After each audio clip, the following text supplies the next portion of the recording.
কেমন আছেন সবাই? আশা করি আল্লাহর রহমতে সকলেই ভালো আছেন। অ্যাকাউন্টিং ফ্যামিলির হিসাব বিজ্ঞান ধারাবাহিক প্রক্রিয়ায় আজকে আমি আপনাদের সামনে আলোচনা করব একাদশ দ্বাদশ শ্রেণী হিসাব বিজ্ঞান প্রথম পত্রের নবম অধ্যায় নিয়ে।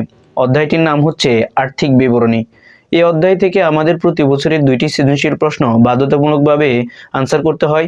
তো আজকে আমি আপনাদের সামনে এই অধ্যায়ের একটি গুরুত্বপূর্ণ সৃজনশীল প্রশ্ন নিয়ে আলোচনা করব, যেটি এসেছিল আপনাদের রাজশাহী বোর্ড 2025 সালে। রাজশাহী বোর্ড 2025 সালে এই অধ্যায় থেকে 2টি সৃজনশীল প্রশ্ন আসে। প্রথমটি আমি পূর্বের ভিডিওতে সমাধান করে দিয়েছি। এখন আমি আপনাদেরকে দ্বিতীয় সৃজনশীল প্রশ্নটি সমাধান করে দেব। দেখেন, রাজশাহী বোর্ড 2025 সালে আমাদের যে প্রশ্নটি এসেছিল দ্বিতীয়, সেটি হচ্ছে নবগঙ্গা ট্রেডার্সের। তো সকলেই প্রশ্নটি আপনারা সাথে রাখেন এবং আমি আপনাদেরকে প্রশ্নটি স্ক্রিনে দিয়ে দেব। আরেকটি গুরুত্বপূর্ণ বিষয় হচ্ছে, এই অধ্যায়ের প্রশ্নগুলো আপনারা সবচেয়ে বেশি সমাধান করার জন্য চেষ্টা করবেন। এগুলো যত সমাধান করবেন তত আপনারা কি করতে পারবেন, এখান থেকে উত্তর করতে পারবেন পরীক্ষার খাতায়। কারণ এটি হচ্ছে প্র্যাকটিসের মাধ্যমে আপনারা কি করতে পারবেন, ভালো আনসার করতে পারবেন। তো দেখেন, এখানে আমাদের প্রশ্নটি ভালো করে একটু মনোযোগ সহকারে আপনাদেরকে শুনতে হবে।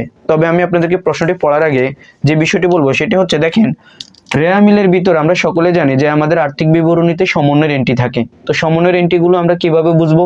যদি রেয়া মিলের ভিতরে কখনোই আমরা কোনো এন্ট্রির সাথে 10% দেখি, তারপরে যদি আমাদেরকে বলে মাঝে মধ্যে যে 10 মাস, এরকম যদি কোনো এন্ট্রি আমাদের দেওয়া থাকে, মানে কোনো এন্ট্রির পাশে যদি এভাবে দেওয়া থাকে ব্র্যাকেট দিয়ে, বা যদি বলে যে 10% বিনিয়োগ, এমন যদি কোনো এন্ট্রি বলা থাকে, তাহলে আপনারা নিঃসন্দেহে ধরে নেবেন এগুলো কিন্তু সমন্বয়ের এন্ট্রি।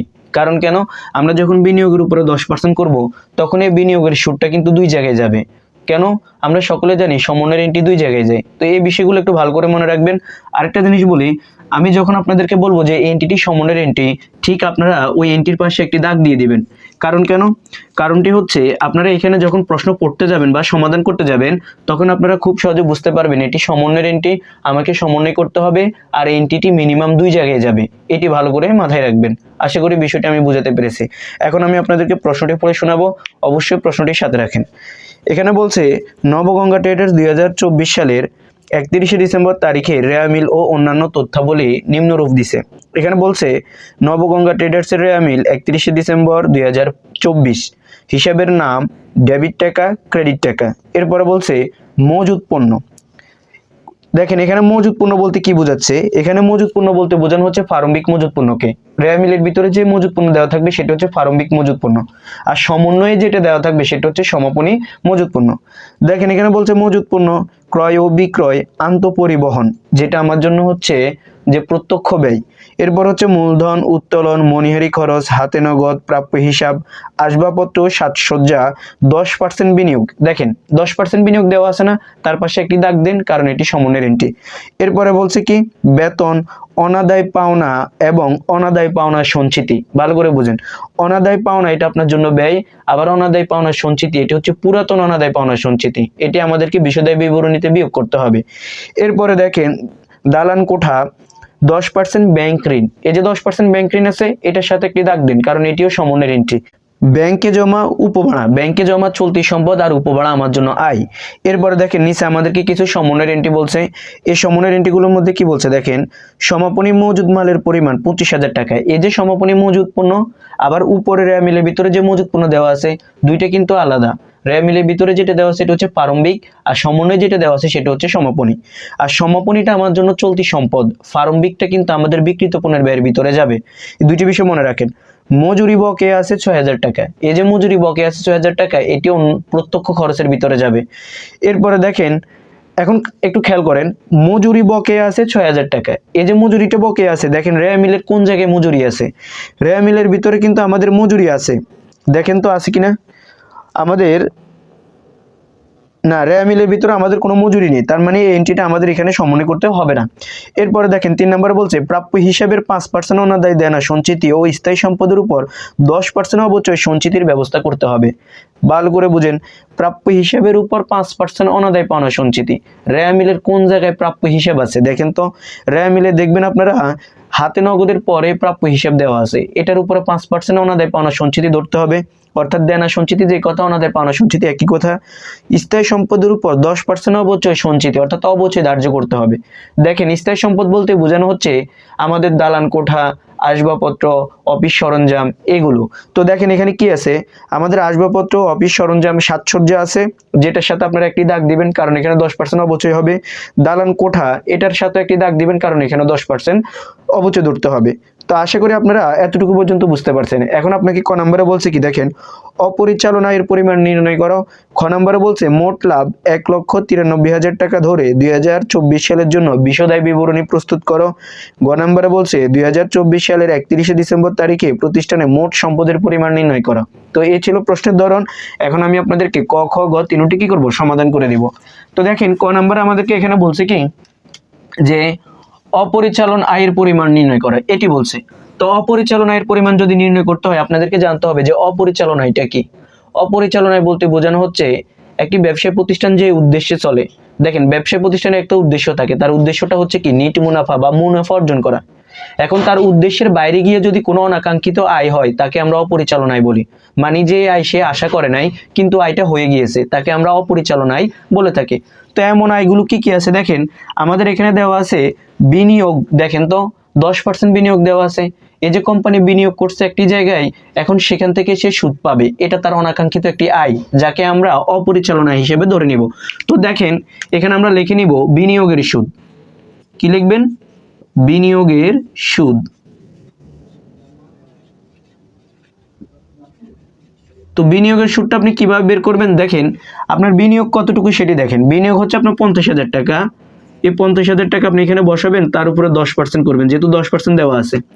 আর আমরা আর্থিক অবস্থার বিবরণীর অঙ্কগুলো করি 1 বছরের জন্য। ভালো করে মনে রাখবেন, আমরা অঙ্কগুলো করি কত বছরের জন্য? 1 বছরের জন্য। সেজন্য এখানে 1 বছরের সুদে চলে আসবে। তো এখানে 5,000 টাকা আমরা বসাবো, 10% করলে 5,000 টাকা হবে। এরপরে দেখেন রেয়া মিলে আর কি কি আয় আছে। এখানে রেয়া মিলে শুধু আরেকটি আছে উপভাড়া, এটি আপনার জন্য একটি আয়। তো আমরা এখানে লিখে নিব উপভাড়া। তো উপভাড়া কত হাজার টাকা? 10,000 টাকা। এই 10,000 টাকা আমরা এখানে লিখে নিব। আর কোনো আয় আমাদের এখানে মনে হয় নেই। তো দেখেন আমাদের সমন্বয়ের ভিতরেও কোনো আয় নেই এবং রেয়া মিলের ভিতরেও আর কোনো আয় নেই। তো আমরা এই দুইটিকে যোগ করব, যোগ করলে আমাদের এখানে আসবে 15,000 টাকা। এটি হচ্ছে আমাদের যে অপরিচালন আয়ের পরিমাণ। তো আশা করি ক নম্বরটি বুঝতে পারছেন। এখন আমি আপনাদেরকে খ নম্বরটি বুঝিয়ে দেব। এখন আমি আপনাদেরকে খ নম্বরটি বুঝিয়ে দেব। এখানে খ নম্বর আমাদেরকে বলছে যে মোট লাভ 1,93,000 টাকা ধরে 2024 সালের জন্য বিশদায় বিবরণী প্রস্তুত করো। তো অবশ্যই আপনারা কি করবেন, কোম্পানির নাম লিখে নেবেন, এরপরে লিখবেন বিশদায় বিবরণী। তারপর আপনারা যে কথাটি লিখবেন 2024 সালের 31শে ডিসেম্বর তারিখের সমাপ্ত বছরের জন্য কথাটা লিখে নেবেন। আর গড় করবেন বিবরণ টাকা টাকা টাকায়, এভাবে গড় করবেন। তো দেখেন এখানে আমাদেরকে যেহেতু বিশদায় বিবরণী করতে বলছে, আমরা সকলে জানি বিশদায় বিবরণী হচ্ছে আমাদেরকে আগে মোট লাভ বের করতে হবে, তারপরে তার থেকে পরিচালন ব্যয়গুলো বিয়োগ করতে হবে, যোগ করতে হবে অপরিচালন আয়, বিয়োগ করতে হবে অপরিচালন ব্যয়, তাহলে আমরা নিট মুনাফা বা নিট ক্ষতি পাবো। বিশদায় বিবরণীর লক্ষ্যই হচ্ছে যে নিট মুনাফা বা নিট ক্ষতির পরিমাণ বের করা। তো আমাদের এখানে যেহেতু মোট লাভ তারা বলছে আমাদেরকে দিয়ে দিয়েছে যে 1,93,000 টাকা, আমরা সেটি ধরে অঙ্কটি সমাধান করব। তো আমরা এখানে লিখে নিব মোট লাভ বা মোট মুনাফা। এই কথাটা আপনারা এখানে লিখে নেবেন 1,93,000 টাকা।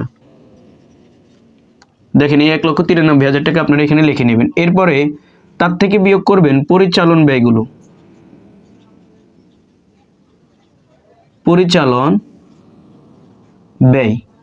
তো পরিচালন ব্যয় কি কি আছে আপনারা কি করবেন, সিরিয়ালে পড়তে পড়তে যাবেন রেয়া মিল। আমি আপনাদেরকে যে এখানে একটি আছে ওইখানে একটি আছে এইভাবে না, সিরিয়ালে যাবেন আপনারা, উপর থেকে রেয়া মিল আগে শেষ করবেন, তারপরে সমন্বয়ে যাবেন। দেখেন এখানে আমাদের কি কি আছে, মজুদ পণ্য এটি আসবে না, ক্রয় ও বিক্রয় এগুলোর কাজ শেষ করে ফেলছে তারা অলরেডি। আন্তঃপরিবহন এটি হচ্ছে আমাদের প্রত্যক্ষ ব্যয়ের ভিতরে যাবে। যদি বলতো যে বহি পরিবহন তাহলে পরিচালন ব্যয়ের ভিতরে আসতো। এরপরে দেখেন বলছে মূলধন উত্তোলন আসবে না, মনিহারি খরচ এটা আপনার জন্য পরিচালন ব্যয়। তো আপনি এখানে লিখে নেবেন মনিহারি খরচ। মনিহারি খরচ। তো মনিহারি খরচের পরিমাণ কত দেওয়া আছে দেখেন, মনিহারি খরচের পরিমাণ দেওয়া আছে 10,000 টাকা। এটি আমরা এখানে সেকেন্ড কলামে লিখে নিব।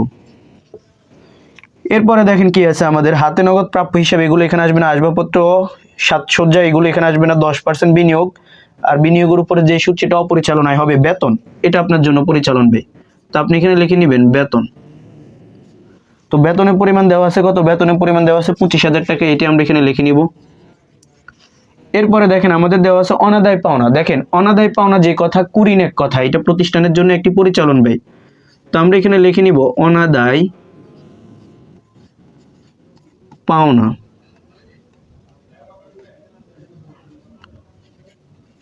তো অনাদায় পাওনা লেখার পরে আপনারা এটিকে ফার্স্ট কলামে লিখে নেবেন ৯,০০০ টাকা। কেন ৯,০০০ টাকা আমরা ফার্স্ট কলামে লিখব? কারণ আমরা পরিচালন ব্যয় অনাদায় পাওনা বা কুরিনের একটি ফরম্যাটে জানি। সেটা হচ্ছে পরিচালন ব্যয়ের ক্ষেত্রে আমাদের অর্থাৎ বিশদায় বিবরণীতে অনাদায় পাওনার সাথে যোগ হবে নতুন অনাদায় পাওনা। দেখেন আজকের অঙ্কে কিন্তু নতুন অনাদায় পাওনা নেই, অর্থাৎ সমন্বয়ে যেগুলো থাকবে সেগুলো হচ্ছে আমাদের জন্য নতুন। সমন্বয়ের কোথাও কি দেওয়া আছে যে অনাদায় পাওনা ১,০০০ টাকা, ২,০০০ টাকা, ৫,০০০ টাকা? কোনোটি বলা নেই। তার মানে নতুন অনাদায় পাওনা আমাদের এখানে নেই। এরপরে যোগ করতে হবে নতুন অনাদায় পাওনা সঞ্চিতি। আজকের রেয়া মিলে দেখেন ৩ নম্বরে বলছে প্রাপ্য হিসাবের উপর ৫% অনাদায় পাওনা দেনা সঞ্চিতি ধরতে হবে।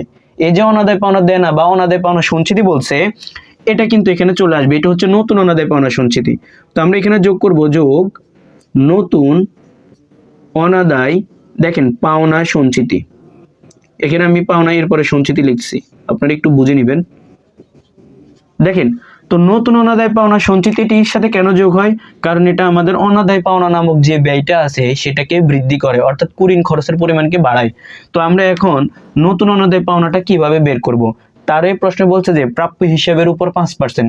একটি জিনিস ভালো করে মনে রাখেন, আমরা সব সময় অবশিষ্ট প্রাপ্য হিসাবের উপর নতুন অনাদায় পাওনা সঞ্চিতি ধরে থাকি। অবশিষ্ট, আমি কিন্তু সবকিছু বলে দিচ্ছি, আপনারা পরীক্ষার খাতে আবার গুলাই ফেলবেন না।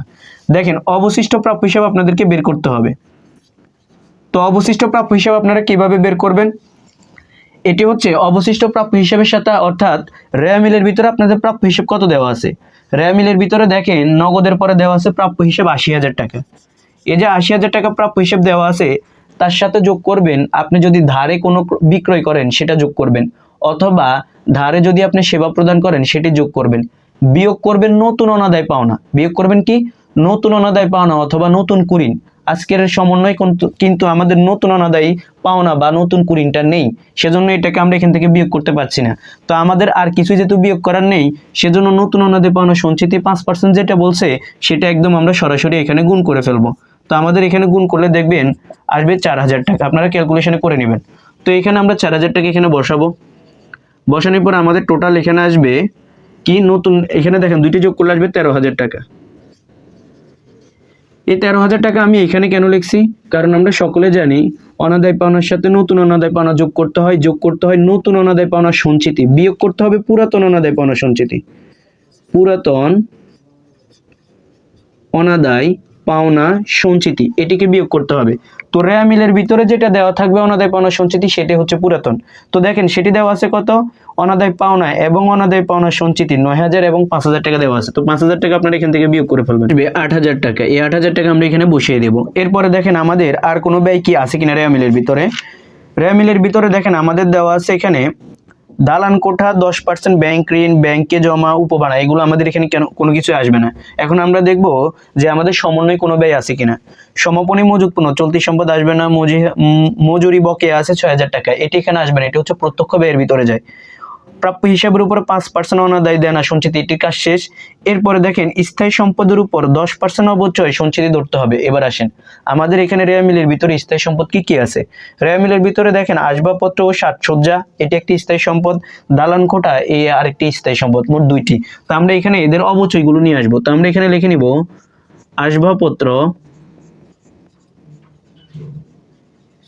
আসবাবপত্র ও সাজসজ্জা।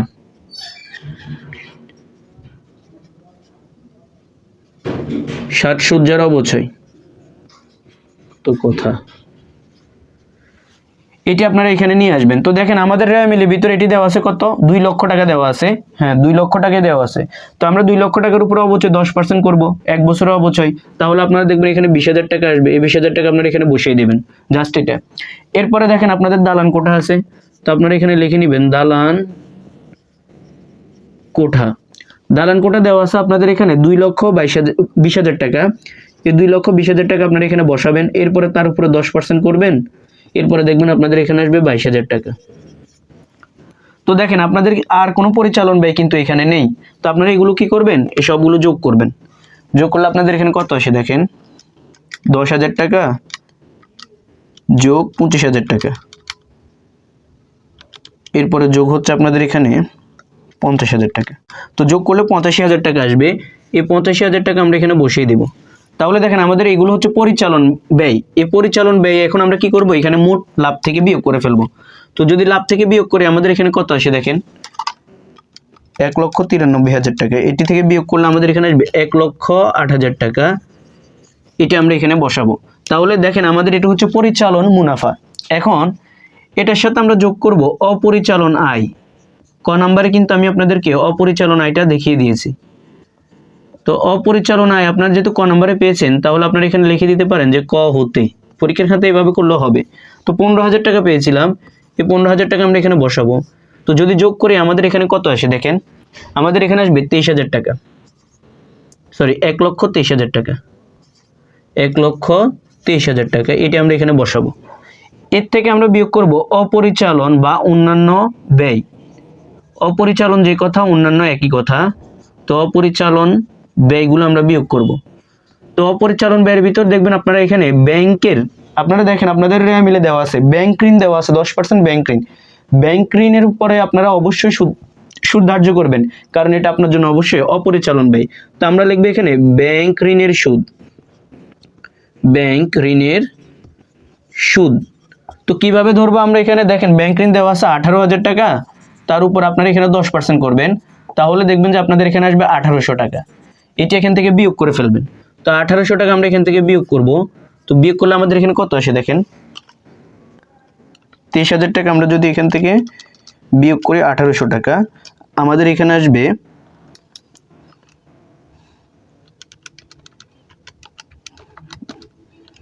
তাহলে আসবে 1,21,200 টাকা। এটি আমরা এখানে বসিয়ে দেব। এটি হচ্ছে আমাদের জন্য নিট মুনাফা। এটি আমাদের জন্য কি, নিট মুনাফা। তো আশা করি আপনারা খ নাম্বারটি ভালোভাবে বুঝতে পারছেন।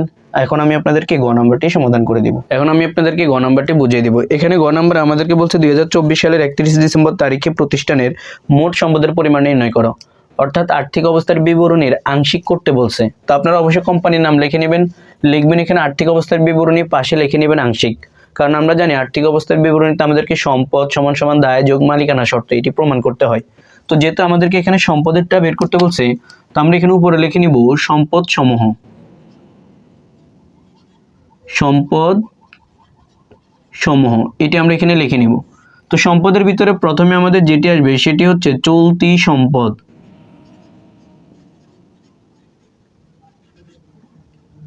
তো চলতি সম্পদ দেখেন আমাদের কি কি আছে, আমাদেরকে এখানে একটু দেখতে হবে রে। আমরা একদম বরাবরই আমরা কি করব, প্রথম থেকে শেষ দিকে যাব, আমরা এলোমেলো ভাবে না দেখি। আমাদের এখানে দেখেন সিরিয়ালে যদি আমরা আসি, আমাদের দেখবেন যে এখানে হাতে নগদ আছে। এই হাতে নগদটা হচ্ছে আমাদের জন্য চলতি সম্পদ। তো আপনারা এখানে লিখে নেবেন হাতে নগদ। হাতে নগদের পরিমাণ কত দেওয়া আছে, দেওয়া আছে আপনাদের এখানে 25,000 টাকা। এটি আপনি এখানে লিখে নেবেন। এরপরে দেখেন আপনাদের দেওয়া আছে প্রাপ্য হিসাব। তো প্রাপ্য হিসাবের সাথে কিন্তু আপনারা এখানে একটি জিনিস দেখতে পাবেন, সেটি হচ্ছে একটি সমন্বয়ের দাগ আছে। তো সমন্বয়ের দাগ যেহেতু আছে, তার মানে এটি ফার্স্ট কলামে লিখতে হবে আমাদেরকে। তো আমরা এখানে 80,000 টাকা লিখে নিব। এখন প্রশ্ন হচ্ছে কিভাবে বুঝবো, দেখেন আপনারা 3 নম্বর সমন্বয়ে বলছে কি, যে প্রাপ্য হিসাবের উপর 5% অনাদায় দেনা সঞ্চিতি ধরতে হবে। অর্থাৎ অনাদায় পাওনা সঞ্চিতি এটি আমরা এখান থেকে বিয়োগ করে ফেলবো। এটাকে বলা হয় নতুন অনাদায় পাওনা সঞ্চিতি, নতুন অনাদায় পাওনা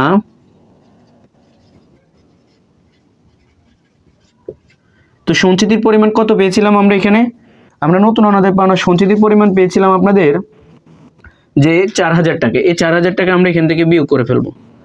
তো দেখেন বিয়োগ করলে আমাদের এখানে যেটি আসবে 76,000 টাকা। এটি হচ্ছে আমাদের জন্য নিট প্রাপ্য হিসাবের পরিমাণ। এই নিট প্রাপ্য হিসাবটা এখানে চলে আসবে। নতুন অনাদায় পাওনা বিশদায় বিবরণীতে কিন্তু যোগ হয়, এখানে আসে কিন্তু বিয়োগ হবে প্রাপ্য হিসাব থেকে। এরপরে দেখেন আপনাদের কি আছে, আপনাদের দেখেন আসবাবপত্র স্থায়ী সম্পদ এখানে আসবে না। 10% বিনিয়োগ, ভালো করে বুঝেন, বিনিয়োগের সুদ আপনার জন্য কি, বিনিয়োগের সুদ আপনার জন্য হচ্ছে একটি আয়। আর এখন খেয়াল করেন, এই যে 10% বিনিয়োগের সুদ আছে, এই বিনিয়োগের সুদ ক্রিয়া মিলের কোথায় বলছে যে বিনিয়োগের সুদ পাওয়া গেল, কিছু বলছে? তার মানে এই বিনিয়োগের সুদ যত পার্সেন্ট হচ্ছে 10, দেখেন তো 10% কত আসে আমাদের, 10% আমাদের এখানে আসবে 5,000 টাকা, কারণ বিনিয়োগ হচ্ছে 50,000 টাকা, তার উপরে আমাদের 10% করলে হবে 5,000 টাকা। এই 5,000 টাকা সুদ কি আপনাকে মিলে কোথায় বলছে যে বিনিয়োগের সুদ পাওয়া গেল, এ কথা বলছে? বলে নাই। তার মানে এই 5% সুদ এখনো বকেয়া আছে। তার মানে আয় যদি কখনো বকেয়া থাকে তাহলে এটা নিঃসন্দেহে চলতি সম্পদ। তো আমরা এখানে লিখে নিব বিনিয়োগের অনাদায় সুদ বা বিনিয়োগের বকেয়া সুদ, এক কথা। তো আমরা এখানে লিখে নিব বিনিয়োগের অনাদায় সুদ, অনাদায় সুদ বা বকেয়া সুদ, এক কথা। তো আমরা 5,000 টাকা এটি এখানে লিখে নিব। এরপরে দেখেন আমাদের আর কোনো চলতি সম্পদ আছে কিনা। আমাদের ব্যাংকে জমা, এটি আমাদের জন্য একটি চলতি সম্পদ। তো আমরা এখানে লিখে নিব ব্যাংকে জমা। ব্যাংকে জমার পরিমাণ হচ্ছে 26,000 টাকা, এটি আমরা একদম সেকেন্ড কলামে লিখব। দেখেন আমাদের আর রেয়ামিলের ভিতরে কোনো চলতি সম্পদ নেই। এখন আমরা যাব সমন্বয়। সমন্বয়ে একে বলছে সমাপনী মজুদ মালের পরিমাণ 25,000 টাকা। সমাপনী মজুদ পণ্য, এটি আপনার জন্য চলতি সম্পদ। তো এখানে লিখে নেবেন সমাপনী মজুদ পণ্য। তো সমাপনী মজুদ পণ্যের পরিমাণ হচ্ছে 25,000 টাকা, এটি এখানে লিখে নেবেন। দেখেন আপনাদের কিন্তু আর কোনো চলতি সম্পদ নেই। তো আমরা এই সবগুলো যোগ করব। তো যোগ করলে আমাদের এখানে কত আসে দেখেন, যোগ করলে আমাদের 25,000 টাকা, তারপর হচ্ছে 76,000 টাকা,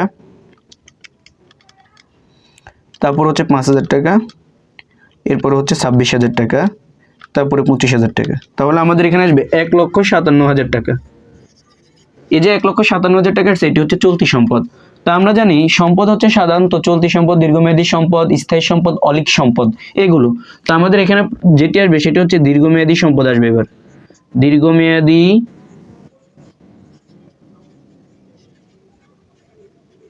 সম্পদ। তো দীর্ঘমেয়াদী সম্পদ আছে আমাদের 10% বিনিয়োগ, ভালো করে বুঝেন। 10% বিনিয়োগটা আপনাদের জন্য অবশ্যই একটি দীর্ঘমেয়াদী সম্পদ, এটি মনে রাখবেন। তাহলে কত টাকা দেওয়া ছিল? 50,000 টাকা, এটি আমরা এখানে লিখে নিব। দেখেন আমাদের আর কোনো দীর্ঘমেয়াদী সম্পদ নেই, দীর্ঘমেয়াদী সম্পদ শুধু একটিই থাকে। এরপর হচ্ছে স্থায়ী সম্পদ আসবে। স্থায়ী সম্পদ হচ্ছে আমাদের কি, এখানে শুধুমাত্র আমাদের দেওয়া আছে দুইটা জিনিস স্থায়ী সম্পদ, আসবাবপত্র ও সাজসজ্জা, আরেকটি হচ্ছে দালান কোঠা। তো আমরা এখানে লিখে নিব আসবাবপত্র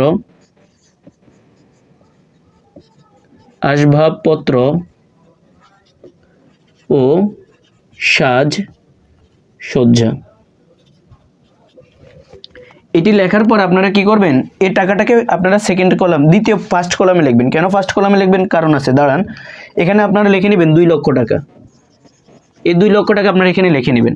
এর থেকে বিয়োগ করবেন পুঞ্জীভূত অবস্থায়। ভালো করে মনে রাখেন, আর্থিক অবস্থার বিবরণীতে যখন আসবেন তখন আপনাদেরকে এখানে পুঞ্জীভূত অবস্থাটা বিয়োগ করতে হবে। আমি সংক্ষেপে লিখছি এখানে। তো পুঞ্জীভূত অবস্থার পরিমাণ কত? আপনারা কিন্তু দেখেন সমন্বয়ের মধ্যে যেহেতু আপনাদেরকে বলছে যে স্থায়ী সম্পত্তির উপর অবচয় ধার্য করতে 10%, এই 10% অবচয় কিন্তু আপনার জন্য পুঞ্জীভূত অবচয় হয়ে যাবে। কিভাবে বুঝবো? দেখেন আমরা যদি এখন আসবাবপত্রের উপরে 2 লক্ষ টাকার উপরে 10% করি তাহলে আমাদের আসবে কত? 20,000 টাকা অবচয়।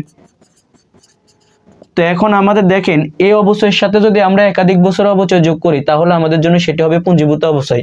এখন আপনাদের অনেকের প্রশ্ন হতে পারে, স্যার এখানে তো এটা পুঞ্জীভূত অবচয় না, এটা তো শুধুমাত্র অবচয়।